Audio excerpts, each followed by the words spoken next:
Get ready for the dictation. 10 seconds. 5 seconds. Start.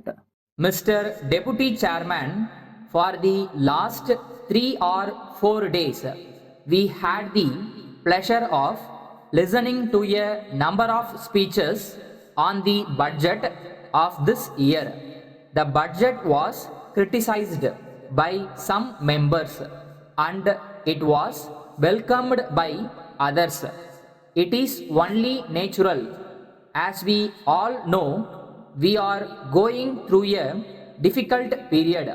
So, it cannot be expected that the budget will be welcomed by all. But at the same time, I can say that this year's budget escaped much of the severe criticism that was expected. No doubt there may be some reasons for it, and I need not go into them.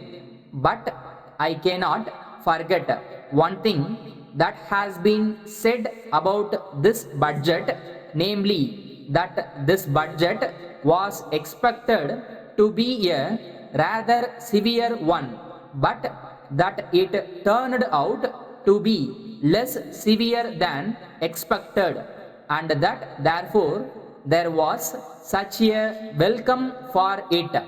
I tried to analyze the speeches of the members who criticized the budget.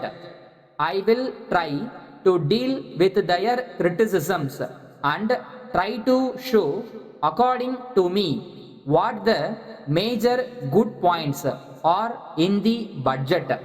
Our objective is the objective of socialism, the objective of elimination of inequality, and the objective of giving social justice to the vast masses of the people through economic progress and growth. This is the basic philosophy which we are applying to this problem.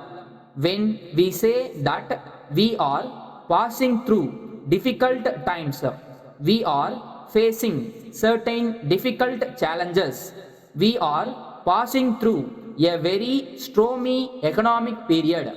When one faces a difficult situation, one must have faith in oneself and in one's objectives and principles. This is what has guided the formulation of the budgets for the last 4 years. I may inform the House that I tried to go through the criticisms made on the budget outside the House also. As somebody has said, the present economic issues are price rise, recession, economic growth, and industrial stagnation. These are the major issues on the basis of which you can try to judge the budget. I think it is a very fair thing to do because these are the major economic issues today in the country. We cannot immediately expect complete disappearance of inflationary forces. The most important factor to be considered is whether this budget has helped in controlling the present inflationary climate and whether it has made a genuine effort for economic growth. There are different ways in which we can fight inflation through economic activities. But when we think of fighting inflation through a budget, I would say that there are two things by which the budget can be judged. Whatever may be the taxation efforts that the budget has undertaken, we have to see whether they are anti-inflationary in character. This is one test by which we can judge the taxation proposals. I have enumerated the different provisions made for the core sectors.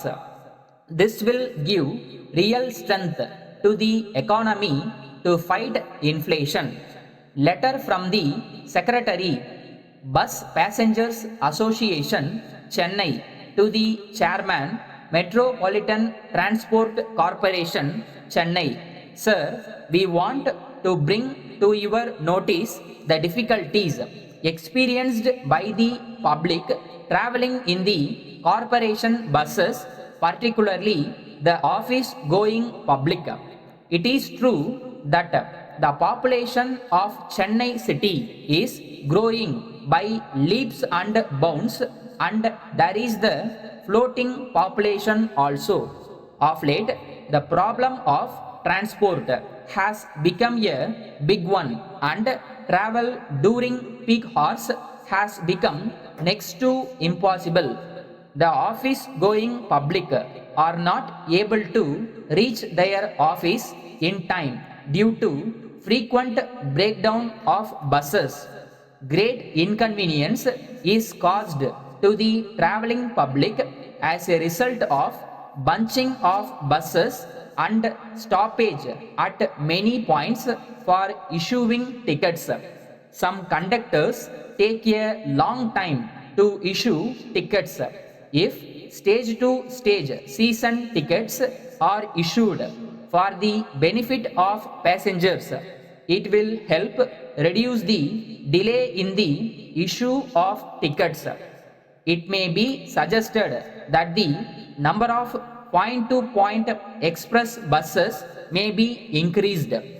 On behalf of the city passengers, we request you to take steps to improve the services and avoid the hardships caused to the traveling public. Yours faithfully.